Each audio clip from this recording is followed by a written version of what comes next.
कृष्णाय वासुदेवाय हरे परमात्मने प्रणतः कलेशनाशाय गोविंदाय नमो नमः। जय श्री कृष्ण।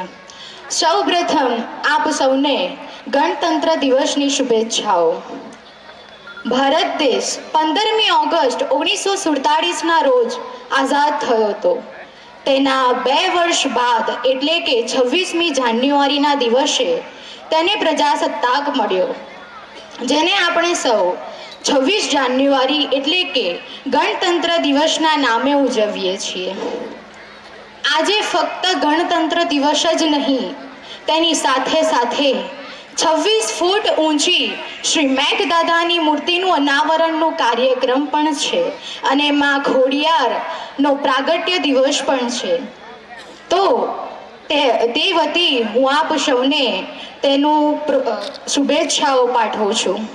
અત્રે ઉપસ્થિત મહેમાન શ્રી જે ભાવનગરના યુવરાજ એવા શ્રી જયવીર રાજશ્રી ગોહિલ સાહેબ, જેઓએ થોડા સમય પહેલા આપણા વચ્ચેથી વિદાય લીધી, તેવા શ્રી પૂજ્ય સ્વામી શ્રી સચ્ચિદાનંદજી મહારાજ, જેઓએ આપણા વચ્ચેથી થોડા સમય પહેલા જ વિદાય લીધી છે, પરમ પૂજ્ય સંત શ્રી રમેતી રામ મહારાજ અને અહીં ઉપસ્થિત અતિથિ વિશેષનું હું મારા અને નિશ્રાયા ગામ વતી હાર્દિક સ્વાગત કરું છું। And most welcome to the foreign relatives of Meghdada's family. હું અહીંયા મારું મંતવ્ય રજૂ કરવા માંગુ છું અને ખરેખર હું શ્રી વિજય સરપંચ એટલે કે વિજય કાકાનો આભાર માનું છું કે તેઓએ મને અહીંયા મંચ પર આવીને બોલવાનો એક મોકો આપ્યો। ખરેખર આ બધું શક્ય ત્યારે જ બન્યું છે જ્યારે તેઓ અહીંયા ઉપસ્થિત છે। ખરેખર મને જ્યાં સુધી લાગે છે ત્યાં સુધી એમના વગર આ કાંઈ શક્ય જ ન હતું। હવે વાત કરું એવા આપણા લોક લાડીલા મેઘદાદાની। સૌએ મેઘદાદાને પૂરેપૂરા ઓળખી જ લીધા છે। તેઓએ 65 વર્ષ યુએસએમાં રહીને 65 વર્ષ પોતાનું કાર્ય કરીને પોતાની કમાયેલી મૂડી, પોતાના પરસેવાનો પૈસો અહીંયા આ નિશ્રાયા ગામને અર્પિત કર્યો છે। ખરેખર તેઓને કર્ણનું બિરુદ આપવા જેવું છે। સૌએ કર્ણનું નામ તો જ સાંભળ્યું હશે। કર્ણને વીર દાનવીરના નામે ઓળખવામાં આવે છે, તેવા જ આપણા શ્રી મેઘદાદાને વીર ભામાશાના નામે ઓળખવામાં આવે છે। કર્ણએ તો ફક્ત પોતાનું કુંડળ અને કવચ દાન કર્યું હતું, પણ એવા મેઘદાદા જેઓએ 65 વર્ષની કમાયેલી મૂડી નિશ્રાયા ગામને અર્પિત કરી છે અને ખરેખર તેમનો જેટલો આભાર માનીએ ને બહુ જ ઓછો છે।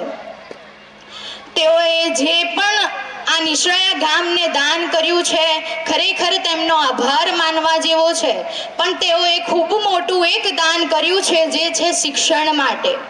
તેઓએ આર્થિક પરિસ્થિતિ જે પણ ઘરના વિદ્યાર્થીઓની ન હતી, જે વિદ્યાર્થીઓને ભણવા માટે આગળ વધવું હતું, જેઓને પ્રોત્સાહન નહોતું મળતું, તેમને મેઘદાદાએ પ્રોત્સાહન આપી આર્થિક સહાય કરી આગળ વધાર્યા છે। ખરેખર મોટામાં મોટું દાન એટલે શિક્ષણ દાન। તેઓએ ખૂબ જ મહેનત કરી છે। ક્યાં નિશ્રાયા ગામ કેવું હતું કોઈના મનમાં વિચાર પણ ન હતો કે આ નિશ્રાયા ગામ છેલ્લા સ્ટેજ પર હશે, પણ આજે ખરેખર આખા ગુજરાતમાં, આખા દેશમાં 26 જાન્યુઆરીની સાથે સાથે આ મેઘદાદાના મૂર્તિનું અનાવરણનો કાર્યક્રમ જોવા તરસી રહ્યા હતા। ખરેખર આ બધું જ શક્ય ત્યારે બન્યું છે જ્યારે વિજય કાકા આપણી પાસે છે। ખરેખર હું એવું માનું છું કે આવા મેઘદાદા સૌને સપોર્ટ કરતા રહે। અને બીજું કે આજના મા ખોડિયારના પ્રાગટ્ય દિવસના રોજ આપણે સૌ પ્રાર્થના કરીએ કે મેઘદાદા પોતાના સ્વાસ્થ્યથી સુખી રહે। ખરેખર કે સ્વામી વિવેકાનંદ દ્વારા કહેવામાં આવ્યું છે કે don't afraid to try again after you have failed, because this time you are not starting from the scratch but also starting from experience। અને ખરેખર આ વાક્ય, આ સુવિચાર વિચાર મને મેઘદાદાના જીવન દ્વારા સમજવા અને શીખવા મળ્યો છે.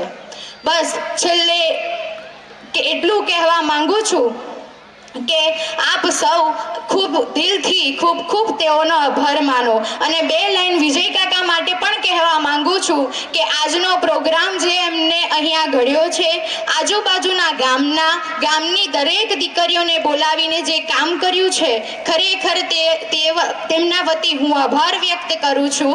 જ્યાં વિજય કાકા જેવા માણસ હોય ત્યાં કંઈ પણ શક્ય નથી, તે એમના માણસાઈના લીધે મને જાણવા મળ્યું છે. તો હું એમનો પણ ખૂબ આભાર માનું છું. ભારત માતા કી.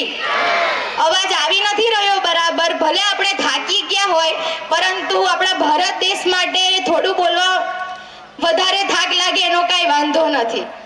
ભારત માતા કી. ભારત માતા કી. જય શ્રી કૃષ્ણ. Thank you.